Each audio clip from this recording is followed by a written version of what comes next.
Just got done with a Marketing 345 workshop here and had a good conversation with a photographer who was talking about how she has one client that she does quite a bit of business with every single year, and that if she could just have 5 of those, that it would really make her business, especially mixed in with some of the other folks that she works with.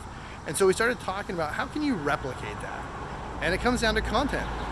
What a great opportunity it is to appreciate a client, to do an article, a blog post about them. And you can ask them, why do you invest in photography first and foremost? And what were you looking for when we started working together?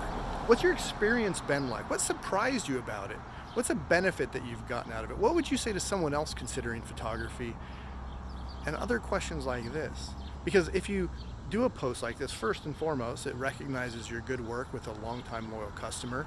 But second, they're going to be proud. They're going to share this to social media, and maybe one of their friends is one of those additional customers that you'd like to land. Telling stories, giving examples, highlighting customers is a great way to help people get to know you better and to potentially see themselves working with you, even if they hadn't seen it in the past. So I'd encourage you, if you're trying to reach a certain type of customer, talk about the folks that you work with who meet that need and how you help them accomplish their goals.